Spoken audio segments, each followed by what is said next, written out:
Hey, it's Chris, Liege Games. So, I did a video like this earlier in the month. I said, okay, where are my games previously, right? Like, where are my top 2022 games, right? My personal ones.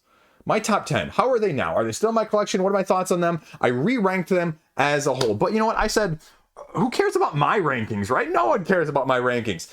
And, you know, with 2023's coming out very shortly, I said, you know what, let's take again a look at 2022's, because if you're not familiar, Board Game Geek, a couple users, compile all the content creators, top 10's there. And so they said, you know, every year, past couple years, here you go.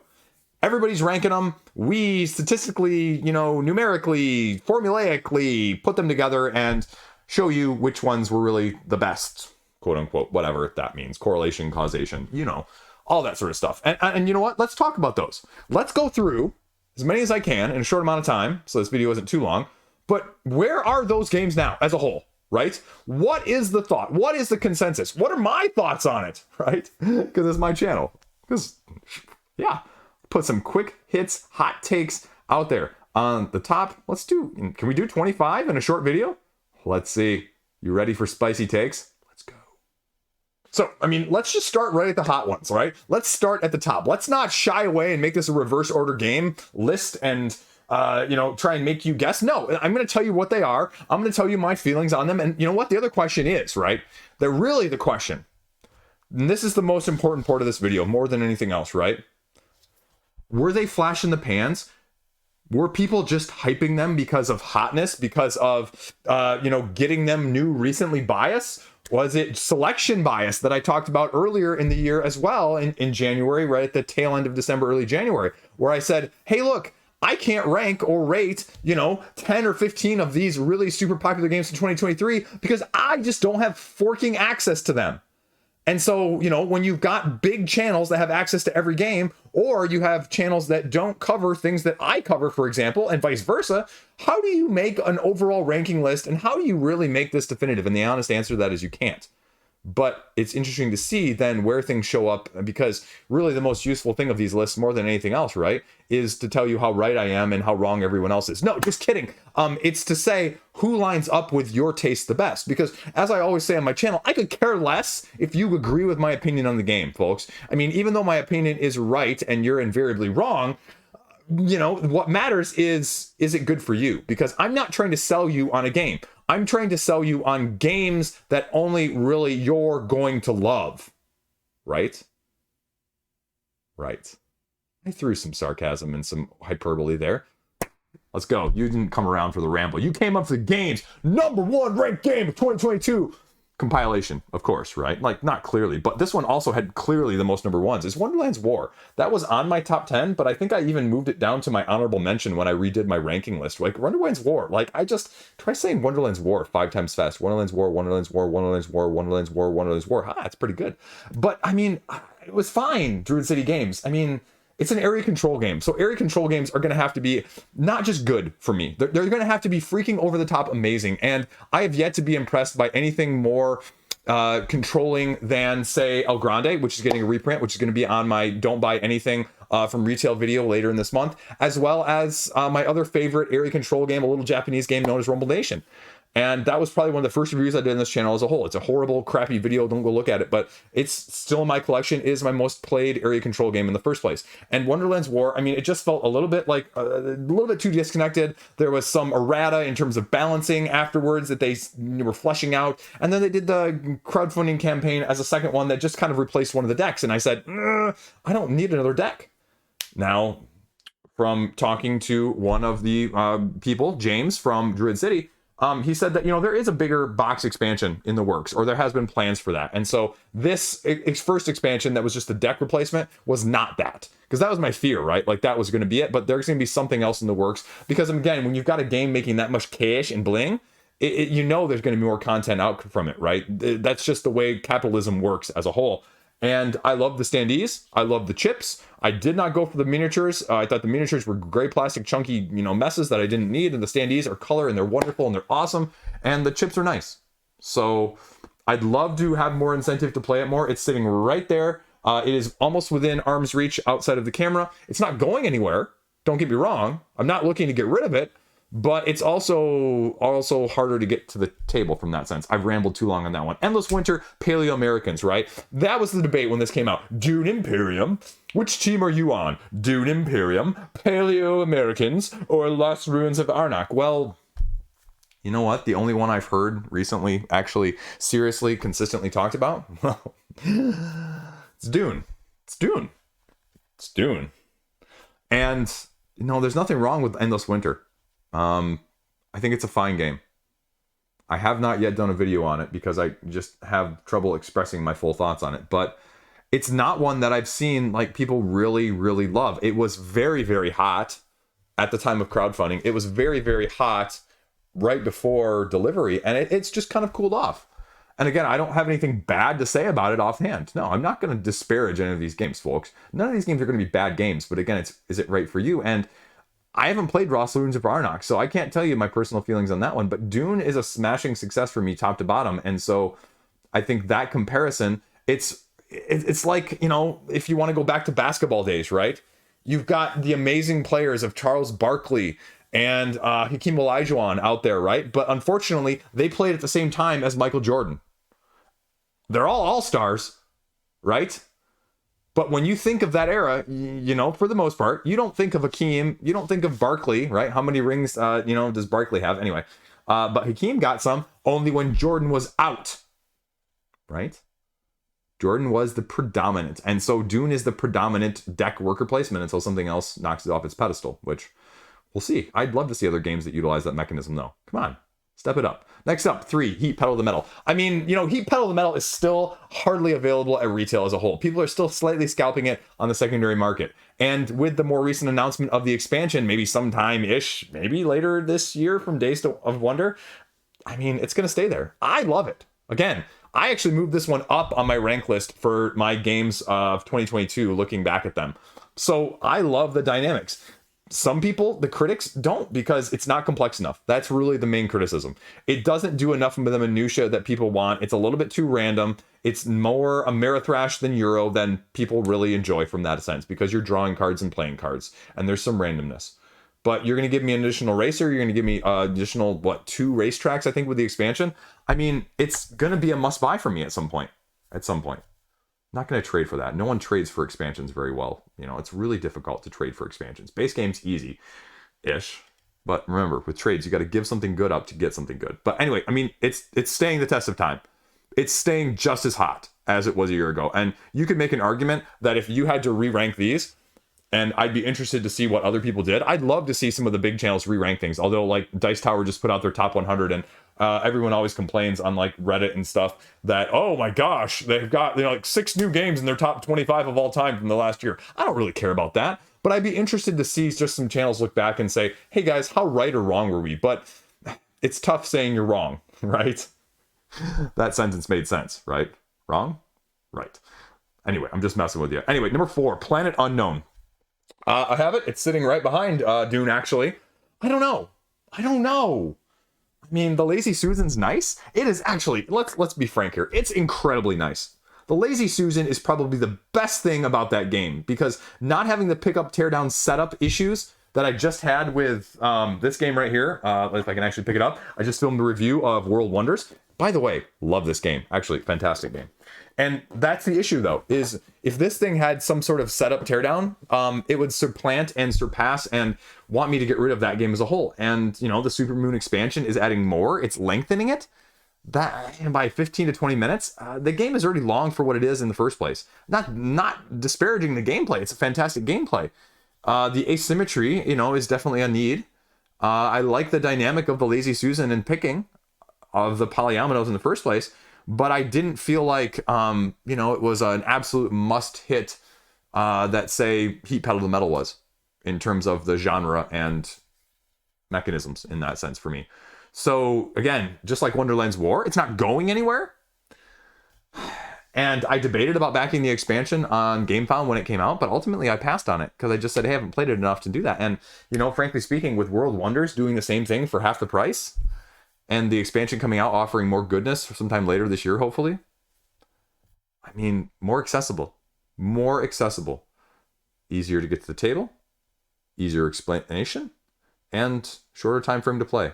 Those are big factors, and that's why, you know, that might be my preference, and that's why it might ultimately edge the other one out of my collection at some point. Not right now, though. Number 5, Foundations of Rome. Again, I feel like that's a game where... No, I'm going to get myself in trouble. It's an expensive game. I'm waiting for the cardboard version. I'll say that. I'm not spending $250 for this game. This might be one of the best civ building, placing games ever made. But, you know, some people draw the line with KDM and Aeon Trespass Odyssey and say, if they made a miniature-less version, I would totally get that for half the price, right? Same thing with this. If you can make a $50 or $75 one that's, you know, much more accessible, and I can actually transport in some way, shape, or form to anywhere besides one room at a time, like, yeah, I'd be interested. But the dichotomy that people have between saying miniature-based dungeon crawl games are horrible and this game is awesome because of these plastics, that mental gymnastics always boggles my mind. It irritates me more than anything else. It's okay in one, but it's not okay in other. Like, look, I'm okay with it in all of it, or I'm not okay with it in any of it, right? And so for me personally, you know what? I'm glad that you love it. I won't disparage you for it, but it's not for me.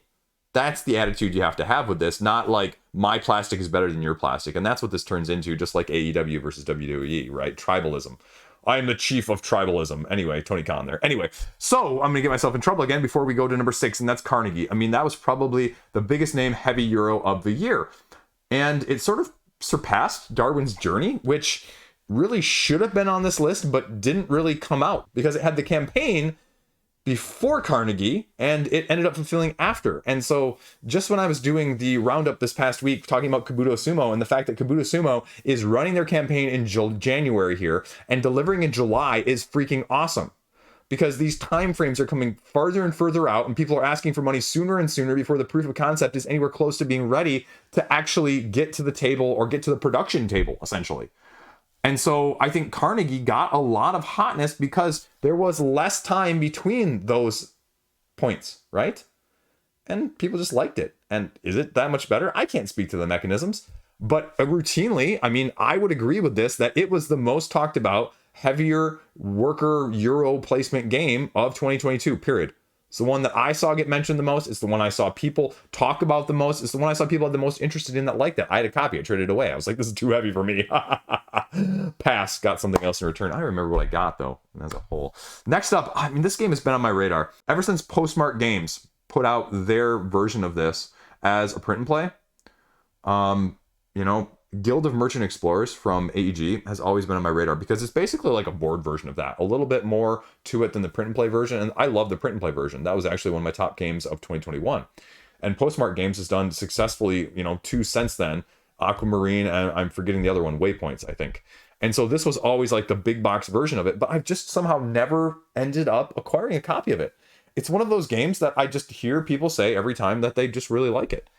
It's just like a nice game. It fits the niche of World Wonders, right? Like, it's not a super complex game. It's not bringing you absolutely new mechanisms of this, you know, path creating, journeying, gathering resources style of things across this board, but it's doing something different. I think it's got something like 4 different setups or scenarios that you can run through, and it's just fun. Fun. The fun factor cannot be overlooked with this game as a whole. And I think that's why so many people love it, because again, 45 minutes to an hour of fun. I mean, I'm in this for fun, folks. Interestingly enough, the next one, number 8, was actually Ark Nova, which I think was divisive. You know, it's a heavier game. It's a heavier game that's going to sort of limit some of the exposure, because when you look at this list of the who's on this list, right? Like, not everyone's super heavy gamer. And that's a little bit of a niche. A lot of these other games that are top 7, minus Carnegie, right, are just more broadly accessible in terms of complexity and length and ease to get to the table. And Ark Nova is noticeably not. Doesn't make it any worse, but it's going to then appear subsequently on less people's lists. And then subsequently also just not be as high when you do a massive, massive compilation of the broader market as a whole, whether that's consumer or creator. I don't know. I liked it. I played it solo a couple times. I'm scared to teach it. I'm not sure I want to play it 3 or 4 players, right? I don't want to play a 4-hour game of this. No. hour and a half to 2? Sure. Give me a Preludes expansion a la Terraforming Mars instead of Marine Worlds, just adding extra on our map pack, then I would be all over this, right? And I'm surprised that they haven't tried to do something like that. And again, I don't know. They probably can't. I'm probably just making stuff up and talking out of my mouth in a not making sense way, like I usually do, right? As opposed to talking out of elsewhere, right? And that's what you get from Liege of Games, baby. Liege of Games, baby! Anyway, little Adam Cole reference there, because, wrestling, it's just the crossover. Anyway, so we'll see. It's not going anywhere in my collection, but when's the last time I played it? Not within the last 6 months. So, Flamecraft is number 9. I think Critter Kitchen from Cardboard Alchemy is going to be a better game overall. Didn't raise anywhere near the funds. Didn't have nearly as much cute aesthetic that Dragons, making food did. So that's part of it. And people like it as a just gentle, lighter worker placement game. Again, it's just an enjoyable experience. I didn't hear many people saying like it's super innovative, or even from the lighter side of things, it's doing something dramatically different. They just said, hey, it's nice, it's easy, it's light. And if you, again, have that broader appeal, there's something to be said of that. Not everything needs to be super niche within the hobby, right? Because also, see Wingspan, right? You can reach that broader market. That's what publishers care about, folks. They don't care about me. They don't care about you. Just kidding. They do. But you know what I'm saying too, right? Like if you can get a thing into Target and have it sell super well there, it's a hell of a lot better than selling well on Game Nerds, folks. Hate to tell you that. Hate to be the bearer of bad news and burst the bubble, but it's true, right? Thousands and thousands and thousands of copies through Target, or a couple hundred through online stores, game stores, right? Take your pick. Which would you rather be when you're getting royalties from each game sold? Food for thought. Otherwise, I have no qualms about it. It's a game that I'd love to try sometime. Just to see. Don't have any interest in owning it. Don't have any interest in the deluxeifications that are getting priced extremely high on the secondary market still, because they haven't really become available again because they were exclusives, but whatever. Mosaic. Story of Civilization. I have no idea. With this one. I know next to nothing about this game. It's a Civ game. It's a large, expansive Civ game. Is this the one with triangle pieces? I can't remember. But it's just another big, expensive, very long Civ-based game. So I'm actually surprised to see this one, because this one was number 10. That's crazy to me. So you can let me know how you feel about that one in the comment section below, but apparently people liked it. It's a lot higher than I would have expected if you had asked me to rank these top 25 or guess where they're at. So I'm going to leave it there before I embarrass myself with Mosaic, Story of Civilization apart from that. Next up, Ready, Set, Bet. Ready, Set, Bet. Just a betting auction game with horse racing, right? Who'd have thought? 2 games within 2 years about horse racing that people love. Now, I'll be frank with you guys. I'm not a big fan of gambling. I don't like gambling whatsoever in real life. I think it's an addiction, nightmare waiting to happen. And I don't really like that mechanic in a board game, just like I'm not really a fan of, the alcohol theme or drug theme in board games for the same reason, right? And again, that's my own opinion. It has no bearing whatsoever to mechanics. And again, it's an experience-based game where bidding, bluffing, mechanical speak from that aspect of things is, probably one of the most fun that people say across the board in the last couple of years. And we haven't seen a lot of that in the last couple of years. We really haven't rise to any prominence whatsoever, let alone, just a ton of it in the first place. So the fact that this was able to, really get some traction and a lot of love, kind of out of nowhere, to be frank. I think the guys over the Dice Tower really love this game. And that's awesome. Because again, variety, innovation, doing something different, sometimes against the grain gets you, rewarded in that sense. So I think it's awesome that they did it. But again, it'd be a game I'd be okay with playing, but I have absolutely no interest in seeking it out. So, that's why my tastes are my tastes, right? It's my channel. I can do what I want. Tiletum. The next, 2 are going to be very heavy. Tiletum, and then followed up by Wayfarers of the South Tigris. Tiletum, I can't speak to, right? It's Board and Dice's T heavy Euro. I don't know. They're heavy Euro teas. Again, very similar in the sense of Garphill. I guess I'll make the comparison here. I won't talk about the game mechanisms whatsoever because I can't speak to them. I haven't played it. I'm not as familiar with it, right? But their games run a certain way, right? Teotihuacan, Tekenhu, the other T1 that I can't pronounce, that I would horribly mispronounce, that maybe I'll just throw up over my face right now so you know which one I'm talking about. Those style of things, right? Nucleum is the latest one that's not a T. Well, there's another one coming out in 2024 that I'm blanking on as well, too. But they are all relatively solid. And there was a Reddit post recently about this, like, are recent Euros really that different, or are they all just rehashes of the same thing? And, you know, that's kind of what goes through my head sometimes when I talk about this. At the same time, I know really where that's coming from. It's just my ignorance as well, right? It's like saying all these dungeon crawls are the same thing, right? All these dungeon crawls are doing the exact same thing. You're just walking through a little bit grid-based system, fighting monsters, and getting the gold, and getting the quest done, right? Well, that's clearly not the case if you've played most dungeon crawls, about how the mechanisms are working, or what the dice rolls are doing differently, or how you're mitigating things, or how you're targeting, or what the abilities, you know, all those things, right? But that's my area of interest. And so the Euro side of things isn't. But if this was a bad game, or if this wasn't doing something dramatically different, I mean, we've seen enough Euro games that have sort of fallen flat completely. So people must like it as well. Now, it's not just a board game geek bias either, because we also see that very heavily on Board Game Geek, where some of these Euros are so niche within a niche that so few people outside of that niche even bother to rate them. So they do end up a little bit probably overrated as well.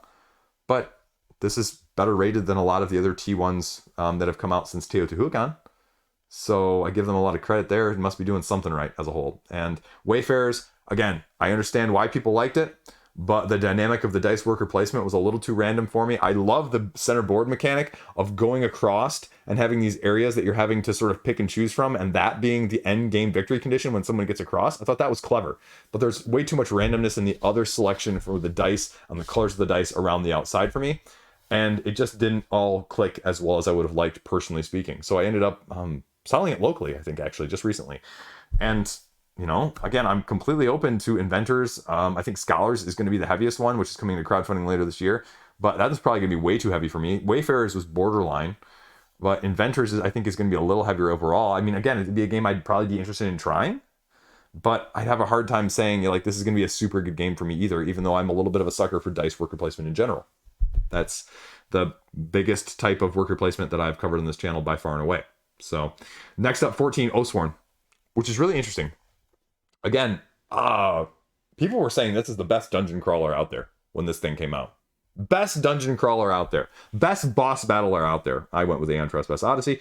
But people really were hitting on that hard. Like, everyone got their copies of, like, Oathsworn and Aeon Trespass Odyssey, like, very similarly close. And I felt like when I was one of the first reviews out for Aeon Trespass Odyssey, and it was because everyone else was getting their Oathsworn and doing Oathsworn instead. And that really got the hype and the hotness, whereas I went the other route. So I'm very happy with that, but my Oathsworn copy is still sitting mostly largely unplayed. That's why you haven't seen a review from me. Accessibility is very difficult from that side of things. That and the Havens right now, Frost Havens-ish, are just, impossible to get any sort of consistent, cohesive play. And so until I can do that, I mean, I can't give you my opinion on that, despite having it for quite a long time now. And my wife hating these things laying around all the house and taking up too much space. So I'd love to. That is one of the games I would just absolutely die to love to get to play more, so I could give you my full opinions and my thoughts on it, especially comparatively to something more like Primal the Awakening, which is going to be, arriving to us sometime later this year. But I just would have trouble getting that played, let alone, Oathsworn at this point. So how is it going to stand up? Are people going to look at it as fondly a year or two from now? I don't know. I think so. The reviews are relatively high. So I was actually surprised to see this one was probably the biggest surprise to me in terms of how low it was actually. But again, I think you're starting to get into the niches. So even super highly rated by a minority is still going to rank you lower than the ones that are more accessible, even if they're not as highly ranked overall. There you go. Dead Reckoning, 15 here. Dead Reckoning, I don't know. AEG, John DeClaire, transparent cards, pirates, scaling around in a 4X style, dropping cubes down a cube tower. There's a lot of different things going on there, and innovative, yes. Cohesive as much as people wanted? I don't know. That was sort of the big question. It was one of those games I went from absolutely wanting and desiring and sort of sad I didn't back it on crowdfunding to going, you know what? I don't have time for that. That's a 2 to 3 hour game for a session and a mechanism that I'm, mixed on. Don't get me wrong. I love the cube tower dropping. I love the randomness and chaos. but it looked like the sum of the parts wasn't going to be equal or greater than what I wanted from them individually. And that's what scared me from it as a whole. And it's expensive. It's expensive, you know, with a lot of these games with this mechanic from, you know, John DeClaire, they've just risen the price point because of the production needed for making it in the first place. And so if you're going to spend $100+ in this game right now, I really want to love anything that's that price. Like I can't afford to take a miss or a hit from that aspect, you know, a miss as in like it missed the mark for me, or a hit as in terms of hitting my wallet that hard if I don't like it. Because again, I'm not trying to resell. Like I have enough games I need to just sell in general. And I don't feel like paying for a $100 game and making $70 or $80 on back on all of them. That's a lose-lose situation for me doubly. And so the mechanisms might be very unique. They might be very different, you know, but it's a game that I've either seen people really love or just kind of felt mad. So I'm glad to see that it's making some traction. I wouldn't have thought this was on this list whatsoever. So that's fantastic. But holding up to the test of time. 16, we're going to skip over 16. I don't have anything to say about it. It's like Tiletum, Woodcraft, right? That was the only other big Euro out of Essen from 2022 that got any traction whatsoever. Have I heard much from it since? Not really. Can I talk about it any more in depth with any more knowledge? Not really. So we'll keep my ignorance in check right there. So next up, 17, and we're getting close to the end here. Return to Dark Tower. Again, a cooperative game. This hugely complex tower from Restoration Games. One of my friends in my game group brought it over and we played it. And I thought it was nice. I don't see the reason to own it for me, though. I just didn't see the reason to own it. And maybe that would change with more plays. Because I do like the fact that it gets rid of a lot of the upkeep, and the tower does a lot of the tracking, and the app does a lot of the tracking. But again, if you're not an app fan, well, yeah. I mean, Lucky Duck, really going with that app system. And it's fine. But it's expensive. And the crowdfunding has been the way to get it slightly cheaper. You couldn't even get some of the expansions between crowdfunding campaigns before they came back to backer kit last year. So do you need all of it? I don't know. It's doing something new different. It's giving you a couple different game modes. The production is outstanding. I just didn't feel like, the only way I can put it, right, is as a big cooperative game fan, as a big pandemic-esque put the fires outside of things lover, I didn't feel like I was having as much, can't say that, gotta be careful there, as much fun with it as some of those other ones. And I can't really express to you why. I can't. I don't have a good thumb on the reason for that, right? But you've had those games. You know what I'm talking about at the same time, right? Where you go, it's good. It's good. This is good. This is a good experience. I had a good, enjoyable experience. Did you have fun though? I don't know. Or you look back and you go, do I want to play that again? I wouldn't mind it, but am I going to choose it? I don't know. And my friend, he really loved it. And so, you know, if he brought it over again, I would be happy to play it with him again. Happy to play it. But I just get that feeling if I don't need to own it until I really love it at that point with a price point tied in there. So for me, it was kind of, okay, let's see where this goes. And I'm okay with that. No FOMO regrets here. Okay, after the wardrobe change, we're going back to number 18. Again, this is one that was really not widely available in 2022 whatsoever. And that's very interesting because really it got more hype, more discovery, and sort of like my end of 2023 talk when I said like Evenfall and what was the other one that I wasn't even available. I forget. I don't even remember at this point. I'm blanking in the complete middle of this video. But things that weren't available that were really only available to select people like either overseas or reviewers. And I have mixed feelings about that now, right? I have very mixed feelings about that, about whether they should be. And people are like, well, in Board Game Geek it's released as this, and that was the argument that was made to me. And I'm like, okay, that's fine. The letter of the law, right? That's essentially what you're saying with that one. But Revive, I don't know. There's already an expansion for it. I don't even know that the base game has been super widely available, even in North America. Like it's been sold out for a good portion of time. Or again, sort of like my review with Expeditions, where I said the base game is going to cost you $60, $70. I mean, that's a heftier price point nowadays than a lot of this other stuff on the list. So it's a big commitment, especially as sort of a campaignish game that unlocks and finally gives you the full thing at the end, and you can kind of do cool things with it. But I don't know if I would be willing to buy this, or I'd rather trade for this right now. I think people really liked it, but it was on some people's really, really high list. And then I think it kind of fell off on other people's lists as a whole with some of these other Euros. I mean, even with the next one up, Lacrimosa. Again, a music theme is awesome. There's the upcoming Luthier game coming on crowdfunding later this year that has a very similar aspect of things. But again, it was a love it or hate it sort of relationship. Creature Comforts here at number 20 was also sort of a very much Flamecraftian ilk, if you will. It's probably the closest thing I can compare it to, because people are like, oh, this aesthetic is so gorgeous. And then they were like, how's the gameplay? And they're like, the gameplay's okay. I mean, you know, same thing with Maple Valley. Like, my review of Maple Valley. Maple Valley was okay. I wasn't blown away by it. Like, if it didn't have the, you know, cutesy animal art that it did, would people be thinking of it as highly? That's the question I have to ask. And I haven't played Creature Comforts, so maybe I'd like Creature Comforts more than I like Maple Valley. I'm not against it. Again, this is another game that I would love to try out at some point, because it'd be the perfect weight, length, time frame, and just, you know, aesthetic for my kids to play, my 8 and 9-year-old. But again, it's a trade, not a buy from that aspect of things. So are people really going to like it? Because it really reminds me of Flamecraft in the sense that, you know, once the nostalgia, once the cutesiness wears off of it, how do you feel mechanically? Are you still going to want to come back to it again and again and again? And especially over things that are similar. It is a little bit a lighter worker placement side. So if you don't have a lot of lighter worker placements and you're a little bit heavier normally, well, then it's probably a nice, refreshing palette cleanser, if nothing else. So 21, Libertalia. This one was just outside my top 10. I actually have it down here. It's actually, I think it's a fantastic game. I think it plays great at 4 and 5 without increasing things too much. And again, just outside of my top 10 for 2022, I was actually really impressed by this. This actually might be the best Stonemaier game. I know I kind of said that a little bit tongue-in-cheek on my apiary review earlier this year, but when I really sit down and say, which one do I want to play for most fun? It's probably Libertalia. And they took a lot of crap about the anthropomorphic creatures that were like the pirates on this. But you know what? I think the art's tremendous. I actually think this art is much more appealing. I think the aesthetic overall is more appealing. And I think it's a fun game. I think it's a freaking fun game. And that's all I can say about it. And so, you know, is it going to make my top 10? No, absolutely not. But is it going to leave my collection? No, I haven't been willing to part with it either.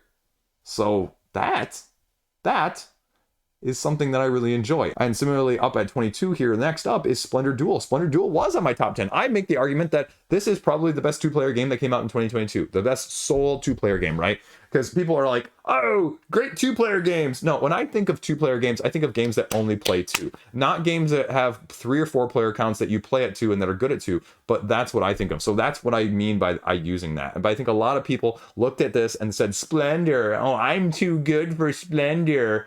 And they sort of just pushed it aside. This is a great game. This is a great game. It takes Splendor's overall mechanistic aesthetic approach, and it just makes it more, if you want, Euro-y. It makes it more control for your strategy. And it does a fantastic job at it while not overstaying its welcome, not overcomplicating it, but still giving you enough dynamic choices to make you feel like you're in control, but also, you know, there's a little bit of chaos with how you lay the chips out in the first place. So I really, really, really enjoyed that one as a whole. Turing Machine at 23, I don't have any appeal for this deductive type questioning game whatsoever. And so I've never really looked into it. I've never really had any appeal from that aspect. And it's a game that, you know, if someone pulled out a game night, I'd be up for trying it. But I have just no interest in it from that aspect. But I know, again, it was one of those that of the lighter style deduction-esque games people enjoyed as a whole. So I can't really say much more from that aspect. 24 was Marvel Dice Throne. Just played that again tonight, the night I'm filming this with my 9-year-old. So again, just outside my top 10. Because at the point when I filmed my top 10 of 2022, like, it was sort of still a miss for me. And so only since then, since into 2023, my enjoyment of it has increased as my kids' enjoyment of it has increased. So from that aspect of things, that is highly underrated, and it's not going anywhere. And I just spent way too much money on the Pledge Manager for X-Men's Dice Throne as well. I didn't get any of the deluxe applications. I mean, they're cool, but you know, when you're already spending triple digits on a Dice Chucker Yahtzee game, I'm not going to pay $400 or $500, folks. I'm not going to do it. I thought about it. Definitely didn't come anywhere close to doing it. And rounding out the top 25 was Three Sisters. Three Sisters, the heavy roll and write game. And, you know, from Motor City Games. You know, from my Detroit folks, you know, shout out Rilbeck. And I'm completely blanking on the other designer's name. Good guys, though, from Michigan. They put out good, solid roll and writes. So that's it. The rest of the top, you know, going through the rest of these very briefly, I don't really have any strong thoughts on them. Again, games that you've probably heard of, but games that aren't necessarily making as big of waves overall. Again, Test of Time is going to be very interesting to look at, you know, a year or two from now, even to say, have these shot up that were in the lower 25, not out of the top 25. My father's work, Acropolis, Cat in the Box, Tenpenny Parks, Verdant, Frosthaven, ISS Vanguard. Again, Frosthaven and ISS Vanguard. I'll make the argument that those are lower because, one, they're too expansive for people to give super strong opinions on, especially review-wise. And again, I think, it's just not some people's type of game. And if you're not type of game, you're not going to go out and play that in the first place. So those, especially ISS Vanguard, if you're like me, you still haven't even gotten your copy at the time of me filming this. Mythic Mischief, again, that was that a 2022 release? I thought that was, anyway, I love Mythic Mischief. Blood on the Clock Tower, Massive Darkness 2, Clank Catacombs. Clank Catacombs was actually highly acclaimed. Twilight of Inscription, Space Station Phoenix, Next Station London, the Spiel nominee, I believe, Trekking Through History, which was one of my honorable mentions, which needs the expansion, but is a great game. Sniper Elite, one of those games I'm not sure about. Starship Captain, something I flirted with for a long time, but never pulled the trigger. And even then, Veiled Fate, Paint the Roses, Mille Fiori, Star Wars The Clone Wars Pandemic, Feed the Kraken, and now we're getting even into the 60s right now, going up to Mindbug, Encyclopedia, Sky Mines, Challengers, War of the Ring, the card game, which is also in my top 10, and Guards of Atlantis at 74 as we're getting and rounding out the top 75. Vagrant Song at 82. Federation, the Deluxe Euro at 86. Nemesis Lockdown at 85. Lands of Galzier at 84. And Ahoy sitting at 101 and King of Monster Island at 102. So I'll stop there because that's enough. But there's enough interesting food for thought. And again, enough variety there that, what do you think? Looking back, where do you think some of these games are going to be 2 years from now? Are we still going to be talking about half of them? Are you still going to have half in your collection? That's really how I'm gauging things nowadays. Do I want to keep in my collection? So there you go. 2022's in review. Comparison-wise and thought-wise. Hot take-wise. I don't know. Was that a hot take? Probably not. Probably mild at best. Second-tier YouTuber as a whole. Peace out. Thanks for watching. Stay classy. Subscribe if you really want to.